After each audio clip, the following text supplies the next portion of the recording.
Hello and good evening, everyone. Today's webinar topic is Rethinking Retirement Using Safe Withdrawal Rates for Better Planning in India. So, for this, we have with us Mr. Ravi Sarogi, co-founder of Samasthiti Advisors and a SEBI registered investment advisor with extensive experience in fundraising, product design, and institutional equities research at leading firms like Northern Arc Investments, IIFL Capital, and JP Morgan. And he brings deep expertise in finance and investment. Ravi sir is a CFA charter holder and holds a master's in economics from the Madras School of Economics, recognized among the 40 under 40 in the Indian alternative investment industry. Sir also contributes regularly to business publications. Now short glimpse about NISM. NISM is a public trust established in 2006 by SEBI, the regulator of the securities markets in India. The institute carries out a wide range of capacity building activities at various levels aimed at enhancing the quality standard in securities market. Now, before beginning the session, I would like to request all the participants to note some important points. First, question will be taken at the end during the Q&A segment. Second, all participants will receive a participation certificate within 3 to 4 working days. Third, the recording of this session will be available on NISM YouTube channel. Now I request Ravi sir to begin with the session. Thank you so much, NISM team. Good evening, everyone. Thanks for joining. I'm Ravi, and today we are going to talk about how you can make your retirement money last as long as you do, which, thanks to medical science, might be quite a while. Think of today as a survival guide for your retirement corpus. Before we start, an important disclaimer. Nothing in this webinar is investment advice. This is purely for educational purposes. Please consult with your financial or other advisor before taking any action. The most important question in retirement planning is, how much pension can I get? This is typically in the mind of all retirees. The traditional way to answer this is to plug in some numbers, apply a formula, and get the answer. For instance, this is the kind of calculation and process that you will typically see when we are trying to answer this question. Step one is to calculate what is the retirement corpus that is available, assume a rate of return, assume a rate of inflation, assume life expectancy, plug in all of these numbers into a formula, and out comes your yearly or monthly retirement income. It's quick, it's simple, but as we will see, it's mostly wrong. Let's take a simple example of this typical approach to calculate pensions. Let's assume a retirement corpus of 1 crore. We are going to invest 50% of that in fixed income debt and 50% in equity. Debt earns 7%. We are assuming equity earns 12% blended together at a portfolio level. You are earning 9.5% return. Inflation, let's say, is at 6%. We plan for 30 years of retirement. Now, if you plug these numbers into Excel's PMT formula, it says you can withdraw about 9.3 lakhs per year. Some may interpret this, as proof that you can withdraw upwards of 9% from your retirement portfolio. But there's a problem, with this computation. It ignores inflation. And while your 9.3 lakhs might feel very comfortable today, 10 years from now, it could buy you very little. So in the next slide, we'll adjust this 9.3 lakh number with inflation.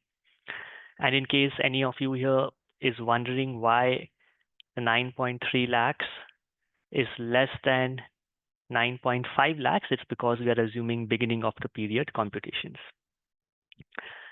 So prices increase year after year, and if you want your pension to keep pace, you need to reinvest part of your returns each year to grow your pension. So here's how things change when we factor inflation. We still have the same 1 crore, earning the same 9.5% blended return, but let's subtract 6% for inflation, and that leaves us with real return of about 3.3%. Now, if you plug this into the PMT formula for 30 years, the retirement income comes down to 5.1 lakhs. So it's fallen from 9.3 lakhs to 5.1 lakhs. But this 5.1 lakhs you can increase with the rate of inflation at 6% each year. So in a way, the initial withdrawal rate falls from 9 odd percent to about 5 odd percent. So retirement planning in India has mostly evolved up to this level. However, even though we have made an adjustment for the inflation here, the approach, is still wrong. There are two key problems with the calculations which we saw in the earlier slides. The first is that it forces us to forecast returns for the next 30 or 40 years. Now, forecasting markets for even the next 12 months is tricky, let alone getting a grasp on how equity market, debt market, and inflation will behave over the next half a century. Second problem, is that the previous computations assume that every single year your portfolio will face the same constant forecasted return and inflation. But reality is a lot messier. Markets go up and down, inflation spikes and dips. So your retirement plan has to factor all of those bumps. So these are two critical problems with the earlier calculations, which is why I think that the typical way that we are doing retirement planning, it's broken. It's not just a little flawed, or it's not that we need a tweak, here or there. I think it is fundamentally, flawed. This gentleman here that you see on your screen is William Bengen. He was a financial planner in the United States. And he was the man who, way back in 1994, discovered what we are talking about today, that forecasting, using average returns, average inflation, all of this is problematic. So he did a study, a landmark 1994 study. This is a snapshot from his paper, which is titled Determining Withdrawal Rates Using Historical Data. He showed that you just can't look at the averages. You have to look at what actually happens year by year to get a good understanding of your retirement plan. And that is because the sequence of return matters. We'll talk about it in subsequent slides. The volatility matters. And I think the interesting thing really is that he published this study in 1994. That's 30 years ago. So this is not really new information. The world has known about it for decades. But closer to home, we are still doing retirement planning as if, this research never really happened. So let's look at the two problems that I discussed earlier with the computations that we had seen. The first problem that I had highlighted was the problem of forecasting returns and inflation. The typical way that we get around this problem is that we take the average return from the past 10, 15, 20 years, and we project that over the next 30, 40 years. The problem with this is that when we use historical averages, we tend to overestimate returns. And that is because averages, they smoothen out volatility. And it makes the past look a lot more calm than what it actually was. Let me show you exactly why, averages can be so misleading, right? So imagine you start with 100 In year one, your portfolio falls by 50%. So you end the year with 50. In year two, your portfolio doubles. So you have a 100% return and you're back at 100. The average return that you have earned is actually 25%. The average of minus 50% and plus 100% is 25%. But what has actually happened over 2 years, your portfolio has gone nowhere. Now, this is the danger when we take historical returns, average them, and project them into the future for retirement planning. The average hides volatility and it can give you a very, very wrong output. Let's take a real world example, the Sensex. We're all familiar with that. Now, if we look at the historical average yearly return of Sensex from about 1980 to 2022, it's about 19.5% a year, broadly, about 20% per year. But did a Sensex investor really earn, that return? Because of volatility, the actual return earned by an investor who stayed invested through these ups and downs is actually much lower. It's actually 15.5% per year. That's almost 5% lower than the average that we typically compute. Now, why is there a difference between these two numbers? It's just because of volatility. Averages hide volatility, while the geometric mean captures volatility accurately. And that's a true measure of what an investor would have probably earned, remaining invested through this time period. And let's come to the second problem that we saw in the traditional approach was that those computations assume that your portfolio will earn the same forecasted return year after year, and it will face the same inflation. So by assuming this, we are ignoring two critical facts. One is volatility, and second is we are ignoring the sequence of return risk, which tells that your portfolio value depends a lot on what was the sequence of return that your portfolio faced. Did your portfolio first face good years and then bad years, or vice versa? That actually has a big impact, even if the quantum of that good and bad was the same. So here's, a question for you.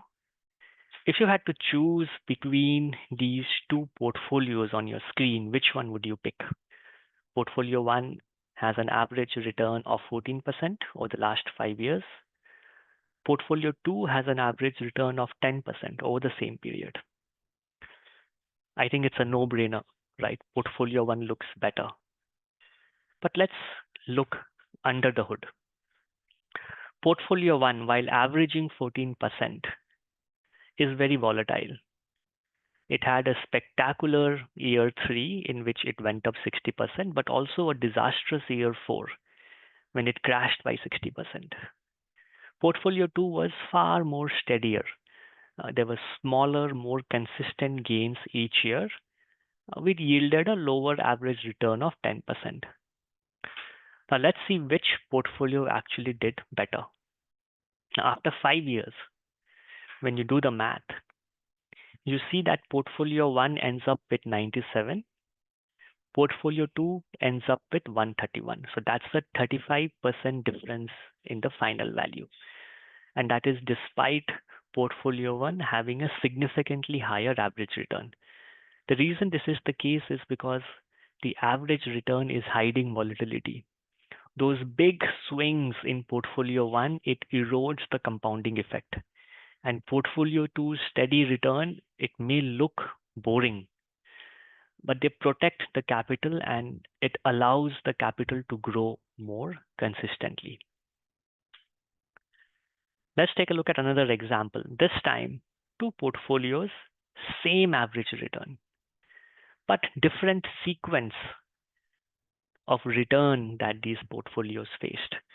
Actually, in this case, portfolio two's sequence of return is just the inverse of portfolio one.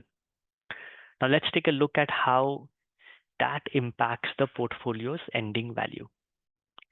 Now, as you can see in this table, Even though portfolio 1 and 2 have the same average return, portfolio 1 does better than portfolio 2, simply because it faced a better sequence of returns. If you see in portfolio 1, the good returns came earlier, the poor returns came later. Whereas in the case of portfolio 2, the poor return came earlier, the good return came later. And that actually impacts the terminal value of the portfolio. Now, why should we bother with all of this, right? Sequence of return, volatility. Is it all just an academic curiosity, something of maybe a research interest?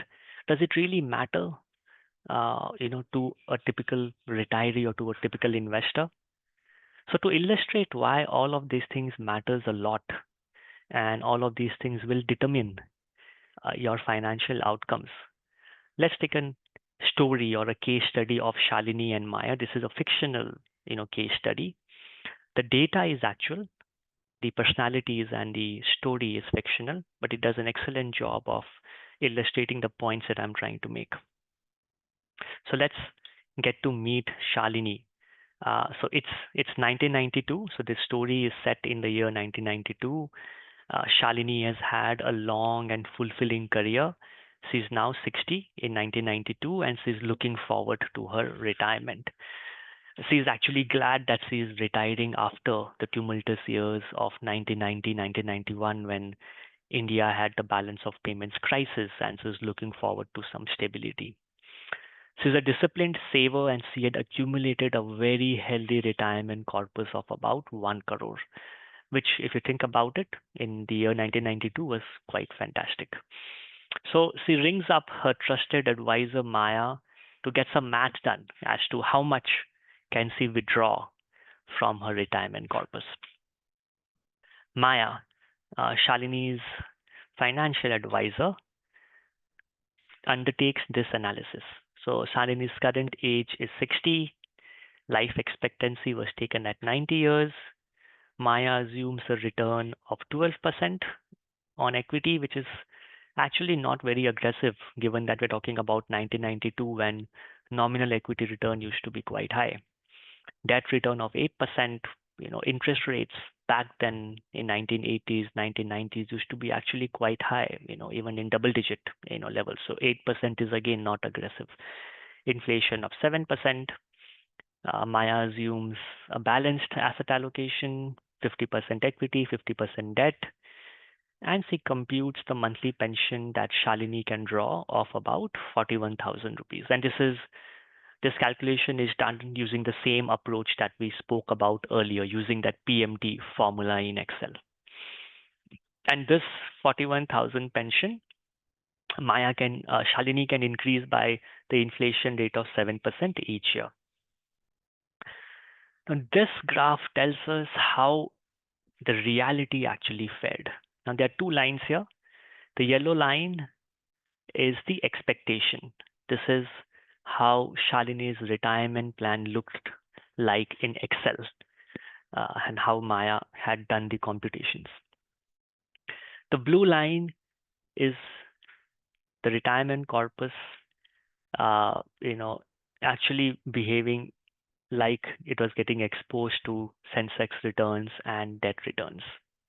So you can see both these lines start at 1 because Shalini's retirement corpus was 1 crore. It was expected that Shalini's retirement corpus will first increase. That's what Maya's computation showed. This is typically the case when you do these computations in Excel. It will show you that the retirement corpus will initially increase, and that's because in the initial years of retirement, right up to even half of your retirement period, the income in the portfolio will outstrip your expenses. So the corpus will actually keep going up. But there will come an inflection point where your expenses, because of compounding from inflation, will start outstripping your income from the retirement portfolio. That's where the corpus goes down, because you start also consuming the principal component of your retirement corpus. But it was not expected to go down to zero till 2022. So it was expected to last for a full 30 years. Let's look at the reality. In reality, the corpus actually exhausts itself in the year 2013 itself. So that's a full 10 years before what was projected. And it's not because the returns were poor. Uh, you know, Post 1992, the Indian economy was liberalized, there was stability, reforms were undertaken, equity returns, debt returns were quite healthy. The reason this happens is because of faulty computations being done. So if you would like to test the adequacy of your retirement corpus, you can head to our website. We have a tool where you can plug in the numbers and actually test, whether your retirement corpus is robust enough, or not. So in Shalini's case, we saw that the retirement portfolio ran out too soon. Like I mentioned, the culprit actually wasn't low returns. It was essentially the combination of volatility and sequence of return. And both these components are ignored by typical retirement computations, and they can actually kill a retirement plan. So this is why we need a better approach, and this is where the concept of the safe withdrawal rate comes in. The idea behind the safe withdrawal rate is quite simple. It's not about guessing future return or inflation, but finding a withdrawal rate that will work across bad markets, good markets, and everything in between. Essentially, what we need to do as investors and as planners is that we need to move from single estimates, or what we call as point estimates. So in a typical approach, everything is based on a point estimate. You have an assumption for equity, you have an assumption for debt return, you have an assumption for inflation, and those are single point estimates. And this line that you see is a single line. We need to move from this kind of an approach to a safe withdrawal approach, which takes into account multiple scenarios. The reason why the safe withdrawal rate approach is so powerful is it's not fixated on any one single input. It takes into account a range of outcomes that your retirement corpus might, see. And based on those range of outcomes, it tries to identify what is a suitable level of withdrawal for you to do. Using the safe withdrawal approach, what we are really interested in knowing is what is the withdrawal rate that a portfolio can sustain, even if markets or inflation does poorly. So this question was very, very rigorously studied for the first time in 1994 by William Bengen. We had spoken about him in an earlier slide. And here's one of a fantastic graph from his original 1994 paper. Now, what you're seeing in this graph is the number of years a retirement portfolio would last under different historical starting points, going all the way back to 1926. So this is 1926, this is 1928. So you have all of these different years, and you're assuming somebody is retiring in those years, and you're assuming that they are withdrawing 4%, and you're seeing whether the portfolio lasts for 30 years or not. And this assumes a balanced 50% exposure in stocks and 50% in bonds.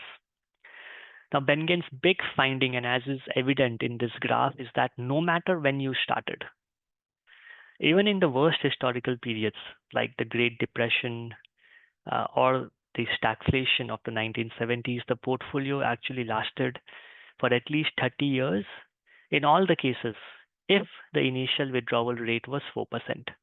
And that is how the famous 4% rule, was born. So this is the genesis of that, rule. But all of Bengen's research was based on the US market data. So in India, we didn't really have a similar study. So no one had crunched the numbers to figure out, using Indian equity, debt, and inflation data, what our safe withdrawal rate should be. So in 2022, I replicated Bengen's study with a few modifications, given that in India, We have limited data as compared to the US because our financial markets are young. And I calculated a safe withdrawal rate specific to India, which was closer to 3% as compared to Bengen's 4% for the US. So the computations and everything is available in this paper. The link is provided. You can, download and look at it yourself. So based on our research, so following are the safe withdrawal rates for an Indian, retiree. Now, there are three important observations in this table. So first, as you will notice, the safe withdrawal rate in India is lower than the US 4% rule. So for someone retiring at, let's say, 60, with a 30-year retirement horizon, the safe number is closer to 3% and not 4%. So this reflects our higher inflation and different return, patterns. Second, you will notice that as the retirement period increases, the expenditure cover, meaning the number of times the first year retirement expenses you need as your corpus, that goes up, but less than proportionately. So this is because when you have a longer runway, the impact of sequence of return risk actually reduces. Your portfolio gets more years to recover from bad market periods. The third is that these outputs are based on a 50-50 equity to debt mix. For longer retirement periods, you can actually have a slightly higher equity allocation. So use that as a caveat here, but not for standard retirees. For a typical retiree, a 50-50 portfolio mix actually does an excellent job, and we'll look at that in subsequent slides. The fourth thing to note is that there are ways to increase these withdrawal rates. For example, introducing gold in the portfolio acts as a good diversifier, and we see that it improves withdrawal rates. Also, if you use arbitrage funds or multi-asset funds for non-equity exposure, you can get better taxation than what we have assumed here, and hence the withdrawal rates can go, higher. But broadly, these numbers are, in the right area. Now, one very important thing to clarify is that sometimes we completely misunderstand what safe withdrawal rate means. A lot of the confusion around safe withdrawal rate stems from the fact that we have not properly understood what that number signifies. Now, if I tell you that, let's say the safe withdrawal rate is 4.5%, it doesn't mean that you withdraw 4.5% of your portfolio each year. That's not what it means. The 4.5% number just refers to the initial withdrawal rate, the percentage of your corpus you take out in the first year of retirement. After that, you're not bothered about the 4.5% rate. What you're going to do is you're going to adjust that withdrawals with inflation. So this table illustrates this. So we are starting at 100. In the first year, you're withdrawing 4.5. So the safe withdrawal rate is 4.5%, which is the initial withdrawal rate, the withdrawal rate that you start with. The next year, you're not going to withdraw 4.5% again from your corpus. You're simply going to take the previous withdrawals and then adjust it with inflation. And you keep withdrawing. So in subsequent years, the withdrawal rate will look different from 4.5%.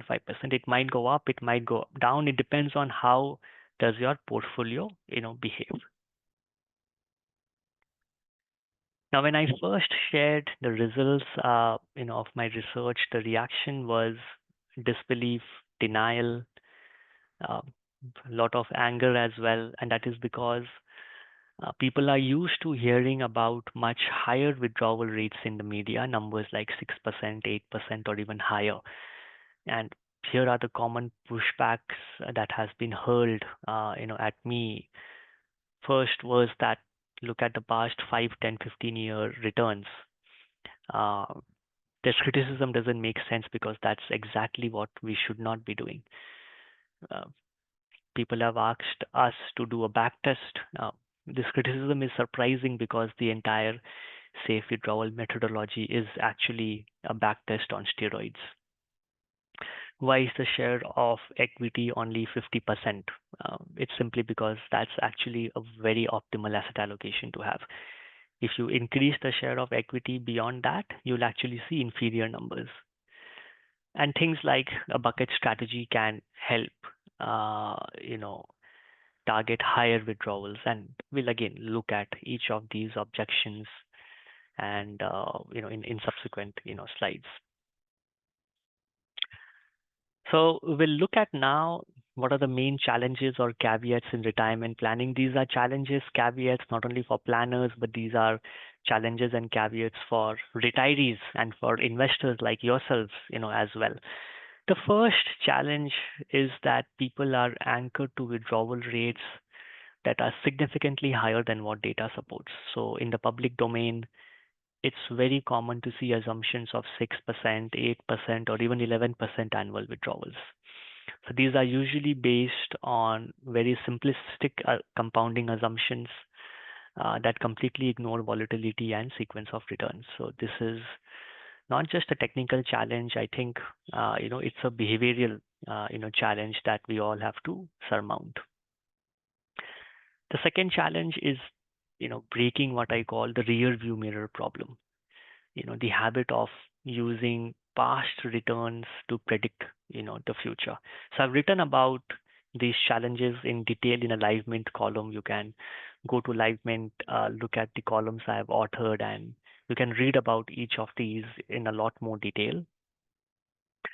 But as you'll see in this graph, so in India, both the equity and debt returns have been falling consistently and over decades. And this is not a short-term cycle. It's a secular trend.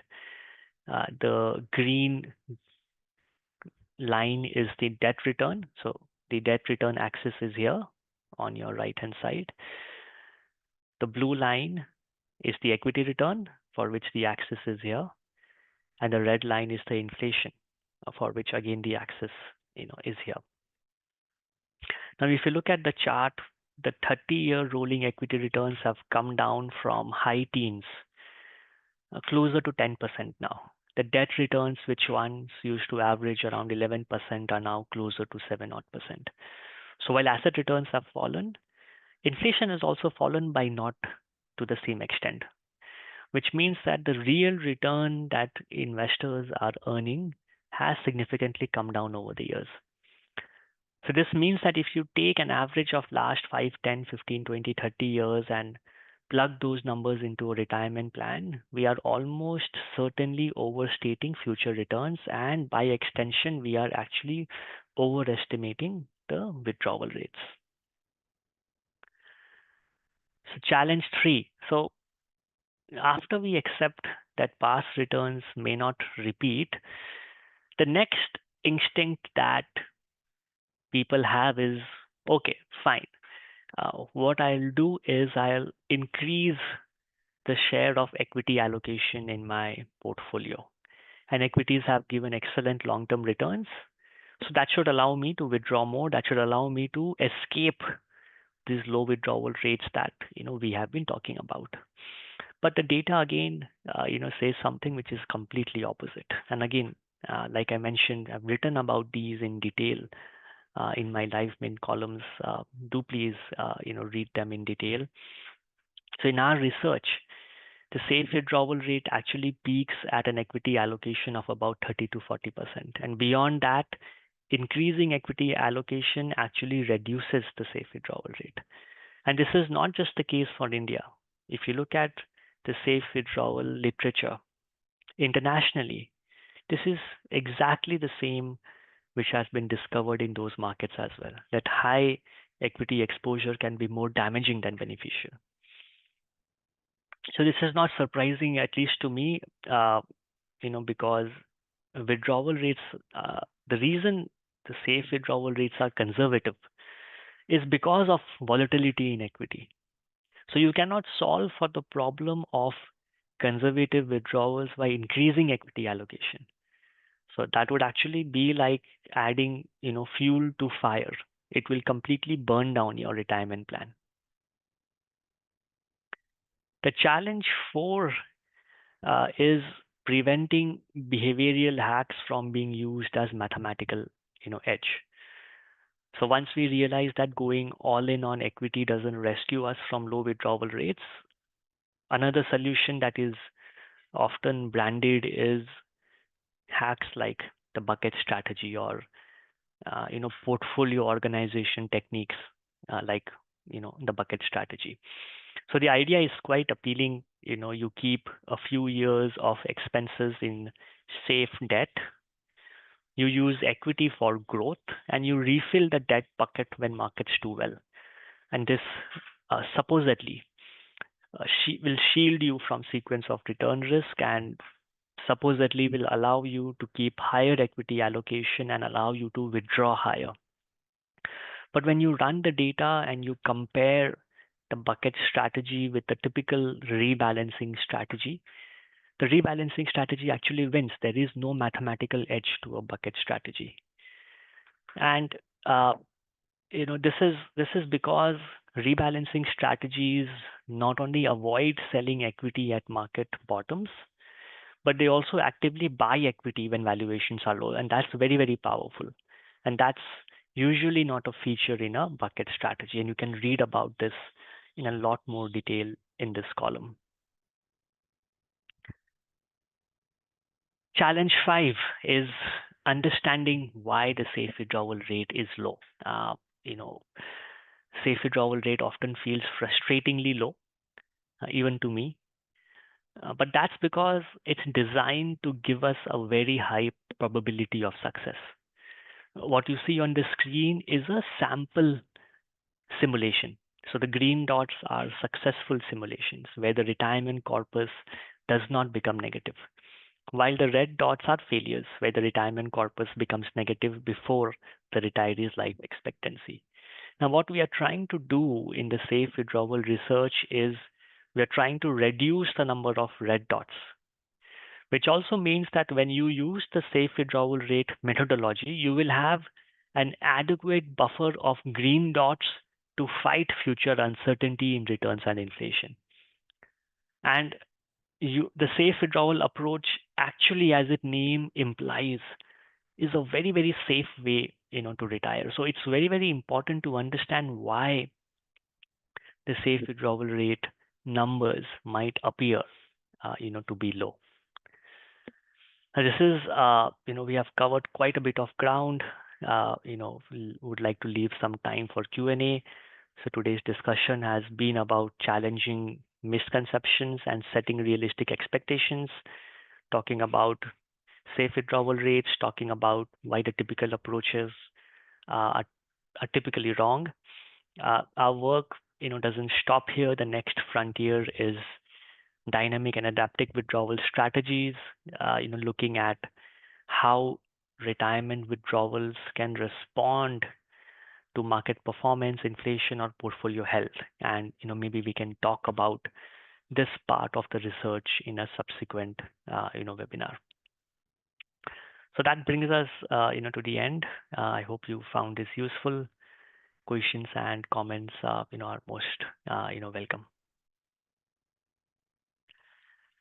So there's a comment from Mr. S.R. Srinivasan. Not a question, but a comment. William Bengan is active and participates in podcast, social media. Absolutely. I didn't mean to imply that his history. In fact, he just also launched his new book, which you might want to read. I have not read it yet, but I'm sure it's going to be a terrific read.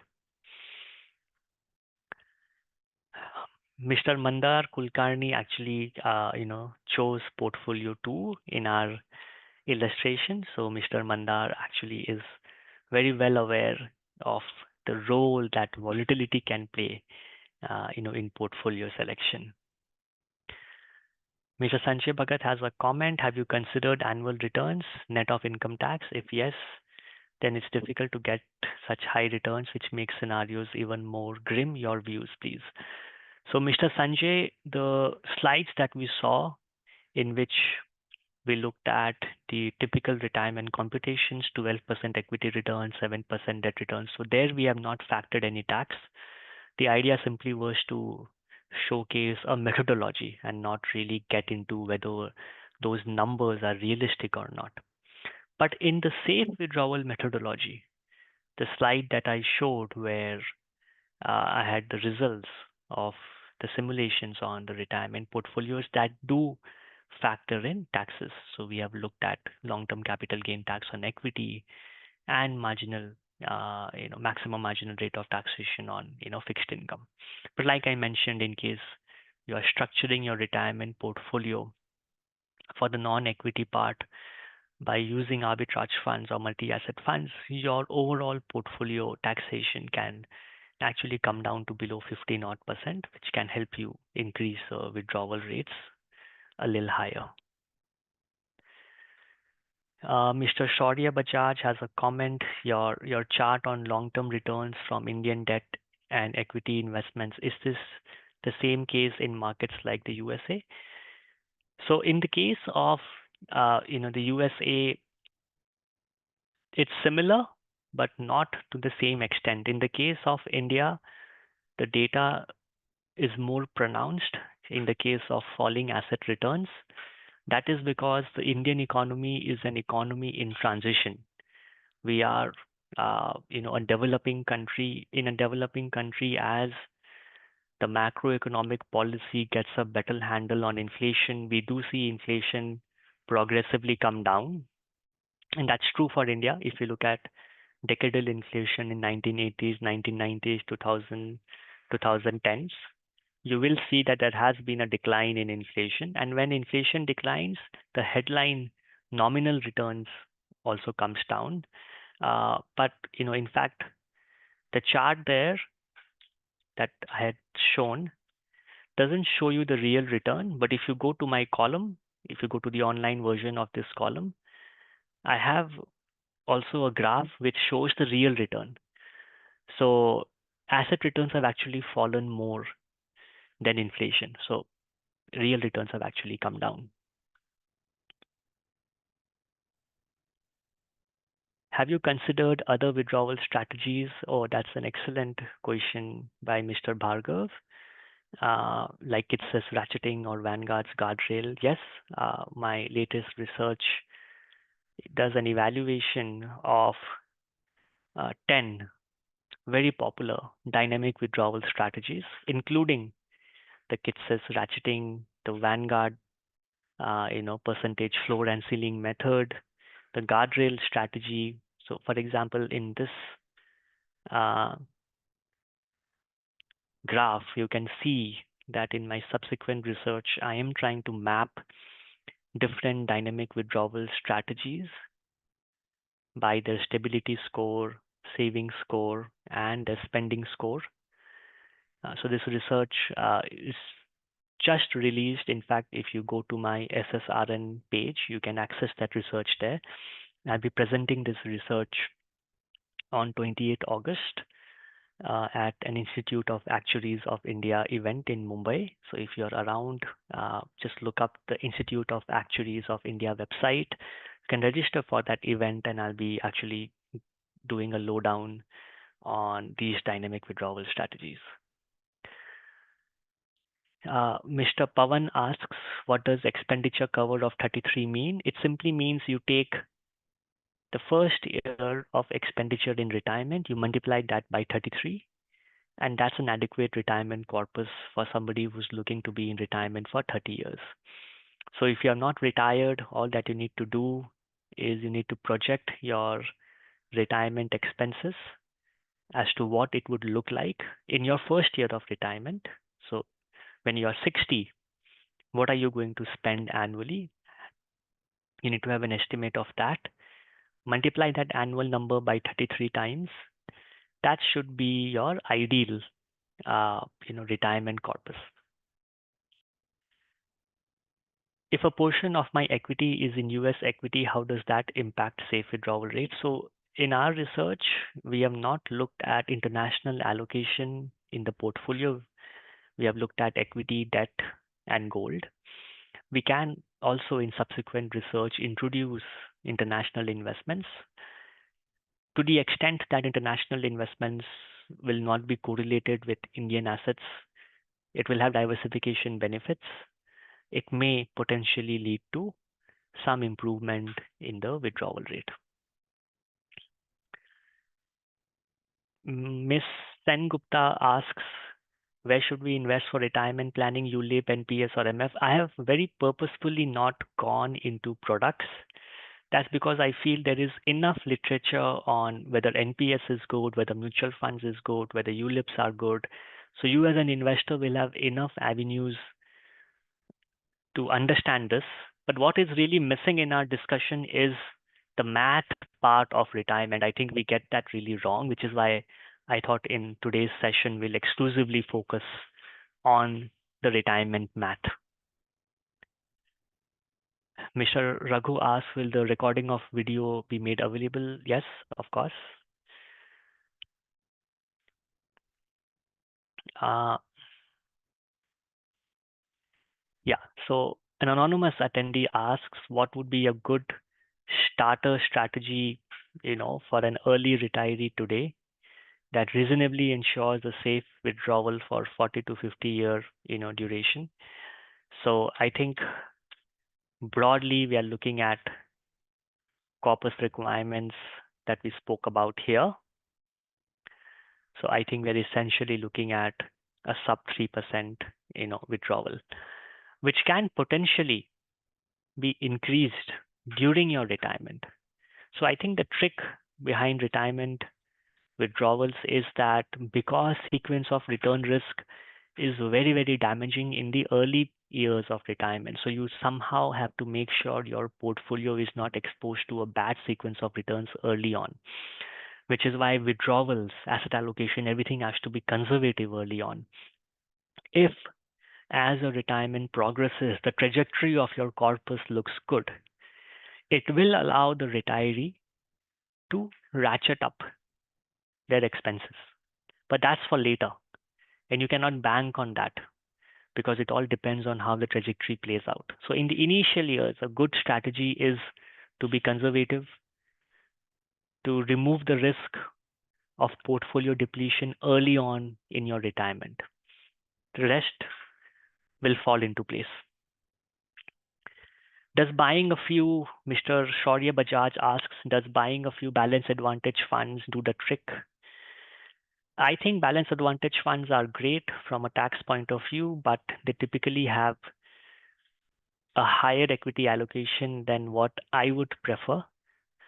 Also, when you're using a balance advantage fund, you're outsourcing asset allocation to the fund manager, which may not be the best idea. So I would recommend that you do asset allocation at a portfolio level rather than at a product level. So you will have much more handle on your portfolio allocation. You'll be able to rebalance better. You'll be able to take that allocation higher or lower depending on how your retirement is progressing. So balance advantage funds won't allow you to do that. Uh, and I also think they have more equity exposure than what I would typically be comfortable with. The point that equity allocation of greater than 50% leads to lower safe withdrawal rate is counterintuitive. Yeah, it is. It is very counterintuitive. This is by Aussie Ongo. This comment, I think it is very, very counterintuitive. It did take me a lot of time to wrap my head around it as well. Uh, and it's just purely because equity is volatile. So what happens is when you increase the share of equity and when you run simulations, in many of the simulations, the portfolio depletes very fast because the portfolio saw a poor sequence of returns early on. And that really, and when you're looking at 5% failure rate, that really then brings down the safe withdrawal rate. However, if your risk tolerance is higher and if you're more concerned with what is the median wealth that is left at the end of your retirement, you can experiment with a higher equity allocation, but you just need to be aware and be prepared that when you start off with a higher equity allocation, you are exposing yourself to higher risk. So as long as you understand that, you can take a higher, equity risk. At the end of the day, it's all about what is the kind of risk that you would like, to take.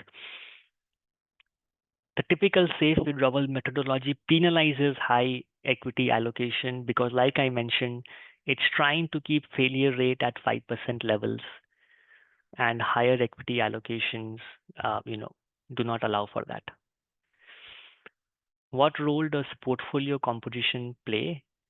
So portfolio composition plays an important role, but this is a question by Harsh Rathod. But Mr. Harsh, I would like to mention that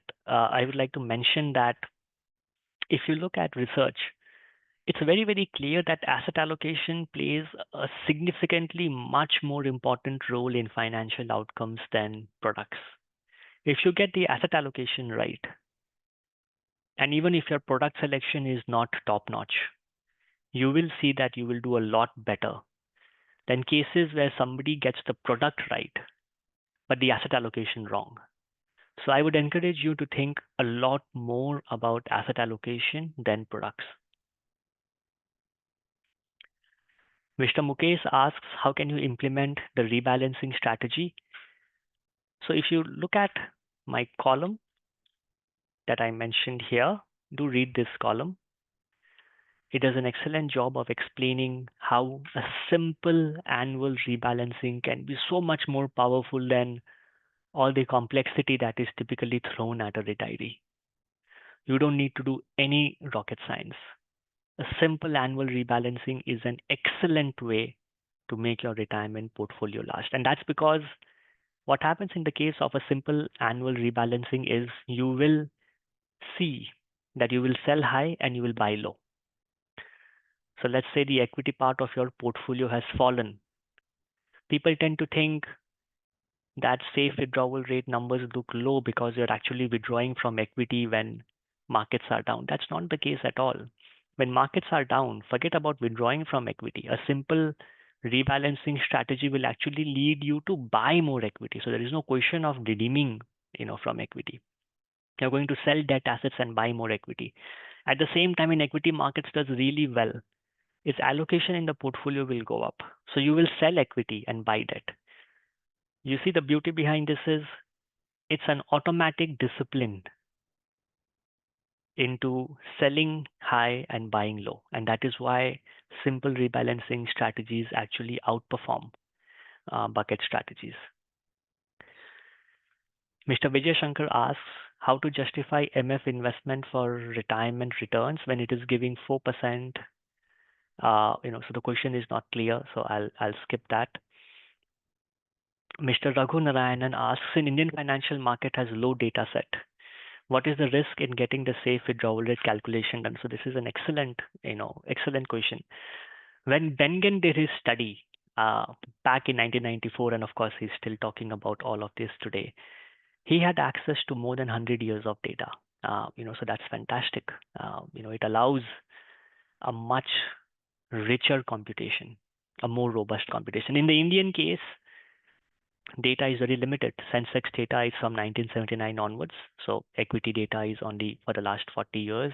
Debt data is, of course, available, But even the last 40, 50 years of data is not representative of the times that we are living in. The India of 1980s, 1970s is very different from the India of today. So there are questions as to what data period you can use, whether the data period is enough. So in my study, I have tackled these questions in this study. You please take a look at this.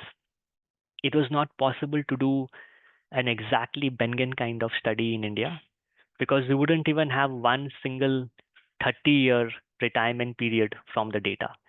You actually have to use simulation. So you'll have to use a stochastic approach. You have to make sure that the simulation is bringing enough variability in the data, which is why I have used Monte Carlo simulations. And I think that is, robust enough. But of course, any analysis, any computation can be made much better. And as the years roll by, I'm sure our handle on what is an appropriate safe withdrawal rate for India will only get better. So last 5 minutes, I'll quickly try to run down the question list. Uh, Assuming the safe withdrawal rate is 4.5% in year one, then what is the withdrawal that I need to do in year two, assuming a 7% inflation? So it's a question by Venkata Desai. It's very simple. You simply take the withdrawal that you did in the previous year, you apply the inflation. Apologies for this labeling. This labeling should have been in this column. So you simply apply the 7% inflation here and you take this number higher. That's it. Would dynamic withdrawal rules work better? And this is a question by Harsh Rathore. And again, this is an excellent question. Dynamic withdrawal rules, whether it does better or not, actually, there is no clear answer. It's very, very context specific. It depends a lot on the retiree's profile. Let's say somebody has rental income coming in, and that's part of the retirement income. So there is a certain base level of income that they are getting through rentals or through some business or through some inheritance. That's a case where somebody can actually use dynamic withdrawals a lot. Because what generally happens in dynamic withdrawals is that the withdrawals are very volatile. So your non-discretionary expenses should be met with a more stable, source of cash flows. But in cases where somebody is relying entirely on income from their portfolio and they will not be able to withstand a lot of fluctuations in that withdrawals, then dynamic rules can be challenging. However, even in the case of dynamic rules, there are strategies which oscillate a lot. There are strategies which oscillate little. So it's a very promising area, to explore, and maybe we'll have an opportunity to talk about this in a subsequent webinar. Please share the links. Just go to our website. Our website details are samasthiti.in. You'll be able to see this is the question by Piyush Gupta. He asks about the retirement calculator. You can just visit our website and you'll see the calculator there. For the question by Mr. Ozzy Ongo, please clarify if SWR is net of tax or pre-tax. It is net of tax. Piyush Gupta asks that people take up some side hustle, make some money, how to incorporate this. The best way to do that is whatever retirement expenditure you are projecting, if you assume a certain percentage of that, you can finance it out of some recurring income that you will earn. You net that off and you then apply the expenditure cover ratios to calculate what is the retirement corpus that you will need. Mr. Raghu Narayanan asks how to ensure safe withdrawal rate can be calculated such that we don't become hyper conservative. The majority expense, will be medical, and we're not left with huge corpus for inheritance. Again, Mr. Raghu, this is a very nice question, one that is actually answered by dynamic withdrawals. Because what happens in dynamic withdrawals is if the portfolio trajectory looks good, they actually allow you to increase your withdrawals and not leave a substantial inheritance at the end. If you see here, in this case, all of these green dots are the terminal values of a typical portfolio, of a retirement portfolio. In some cases, the retiree is actually leaving a substantial amount of inheritance. Now, that may not be optimal. Dynamic withdrawals will allow to spend down this inheritance better and will allow the retiree to actually increase their expenses during the retirement, and which is different from static withdrawals that we have talked about in today's case. Okay, I'm sorry we have run out of time. It's great to have your set of questions, but time doesn't permit us to go through each one of them. I hope you found this useful. Thank you so much. Thank you to the NISM team. I look forward to meeting you again sometime soon. Thank you so much, sir. I would like to extend our heartfelt thanks for taking the time and speaking at the webinar. Your insight, expertise, and presentation made a truly a lasting impact on our audience. Thank you again, sir, for your Thank you. time and knowledge. Thank you. Wishing you a wonderful day.